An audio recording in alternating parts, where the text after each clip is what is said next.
The scoreboard was pretty. The play was not at the Georgia Dome for Ole Miss. Rebels win it over the Boise State Broncos 35-13. Mark Rogers TV here to break it down just seconds after the last tick went off the score clock. Again, Rebels win it 35-13. So it looked like a dominant win. It was far from it. Let's start with the obvious storyline. It was Bo Wallace at quarterback for the Rebels. The stats look pretty good. 25 of 36, 386 yards, most of that in the second half, 4 touchdowns, all of that in the second half, 3 interceptions, all of that in the first half. So it was a tale of two halves for the Ole Miss senior quarterback, who's looking to become the all-time leading passer in Rebels history. If he runs up statistics like this, he will get that mark, but I don't know if Ole Miss is going to get wins because he threw 3 costly first half interceptions. The first 2 were extremely ugly. The first one, he had the tight end Evan Ingram on the seam route. He waited too long. He tried to drill it. It was underthrown. And again, it was late and picked off by the safety. The second interception, he possibly didn't see the middle linebacker and he underthrew his wide receiver, tried to drill it in there. Both passes looked really ugly, especially the second one was wobbly and underthrown, and just a poorly thrown and timed pass out of Bo Wallace. He threw a third interception.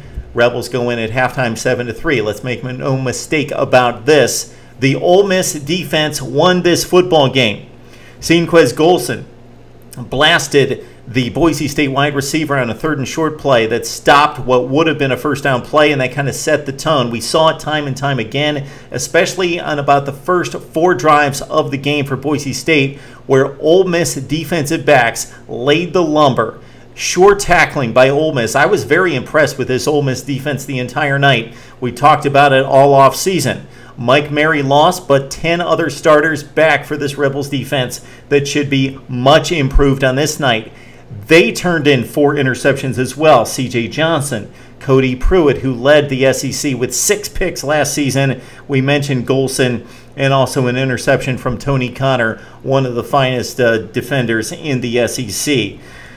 Unfortunately, there were some minuses for Ole Miss. We mentioned the play of Wallace in the first half. He was just as good in the second half as he was bad in the first half. Todd Blackledge mentioned it many times. It was running through my head throughout the game.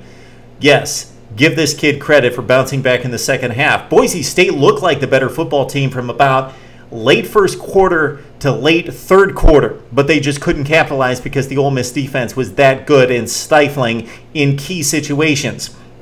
But defensively, Boise State did not let the Rebels run. Ole Miss ran it 33 times for 70 yards. Yeah, some of that was garbage kneel down and quarterback sacks, but basically that was Boise State not letting a Rebels offensive front that completely towered over them, 320 pounds per man, completely outmatched physically on the scales, outmatched the Boise State defensive front, but Boise State would not let the Rebels run, and Ole Miss needs to gain some balance in the offense. Not 386 passing and 70 rushing. Balanced offense against the better teams in the SEC. Of course, that means LSU, that means Alabama, and that means Mississippi State down the road, and a date against Tennessee in the other division, and Vanderbilt coming up next week.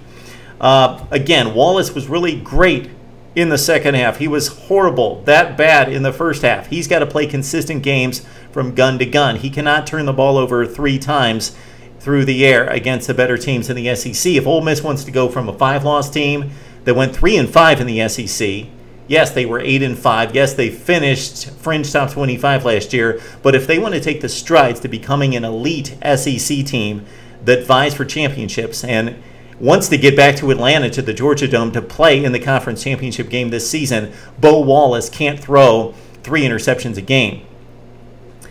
I've got to credit the Boise State defensive backs because in our preview, we highlighted that Laquon Treadwell had some disparaging comments to make about this Boise State secondary, and specifically the cornerbacks here. Cornerbacks that measure out at, yes, 5'9". Dante Dion, Cleshawn Page, who had an interception at 5'9", Brian Douglas at 5'10" and 5'9", Jonathan Moxey, who had made some big plays. It wasn't until Bo Wallace really put the ball on target and put it on his receivers that these defensive backs started to break down. They made the plays in the first half and throughout the third quarter as well into the fourth quarter. Yes, the stats are going to look good because in garbage time, Ole Miss, once they wore down Boise State, they started to make some plays and some things looked easy in the passing game at that point. Cody Core, 4 catches for 111 yards and 2 touchdowns in the big 78-yarder that kind of broke the Broncos' back. Laquon Treadwell needs to keep his mouth shut. He did hit on 7 receptions for 103 yards, but he was wrapped up and he was neutralized much of this game by the Boise State defense, a defense that was 73rd in pass defense efficiency last season, brought these kids back, and they battled, they competed in this game. Again, 73rd in pass defense efficiency. And for the Boise State defense as well, they were 0-2 against 2 Power 5 conference teams last year and ripped up at 72% completion percentage and 320 yards per game. Ole Miss couldn't do anything in the passing game until late in the game, and they wore them down. I was impressed with the Ole Miss defense, not the offense, despite the 35 points on the scoreboard, despite almost 500 total yards when it was all said and done, 386 through the air. They couldn't get it done on the ground against a Boise State defense that was undersized, and they couldn't get it done on the edge, and they didn't get it done in the passing game until late in the game. Ole Miss is going to have to work out some of these things, and fortunately for the Rebels, aside from a date with Vandy, they've got some lighter touches before they've got to take on the SEC Western Division, and so they've got some time for Bo Wallace to clean up his act and show what he did the last 20 minutes of game time, to show that from gun to gun in this game. And that's pretty much what I've got to say. Boise State made 9 tackles for loss through the first half and midway through the third quarter. They already had 9 tackles for loss. So the Ole Miss offensive line, again, that completely outmatched on the scales and in the recruiting rankings, that Boise State front 7 was outclassed much of that game. Jay Ajayi, the Boise State running back, was very impressive in this game. 20 runs for 88 yards. He caught 12 passes for 91. And how about that Matt Miller, the wide receiver, the big kid, not extremely fast, but great hands. He caught 6 for 84. He was a lot to take care of for the Ole Miss defensive backs as well. But again, the Rebels defense got it done, and this is a good sign for the Rebels coming into 2014 in SEC play, that the defense could be this good. They didn't play the type of Boise State offense that we were accustomed to seeing in defeating the likes of Georgia and Oregon and those type of football teams in past years. Grant Hedrick, credit the kid. He was tough.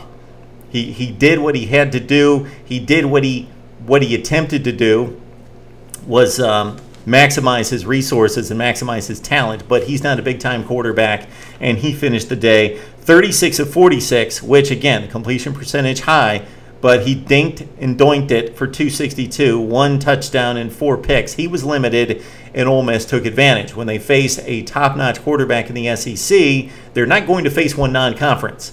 But when they face a strong, solid quarterback in the SEC, which is going to be basically Jake Coker and Dak Prescott, they're not going to see a whole lot of them. And it looks like, after the performance tonight, Kenny Hill against the Ole Miss Rebels, that is going to be an interesting one. The Rebels defense looked awfully good, but again, against a very limited Boise State offense that has not scored in a season opener a touchdown until tonight against Power 5 competition, Michigan State, and against Washington, losing 38-6 in the opener last year. All right, Rebel fans, the good and the bad, the ugly, and the brilliant tonight for the Rebels. Would love to hear what you have to say. Again, I love the defense.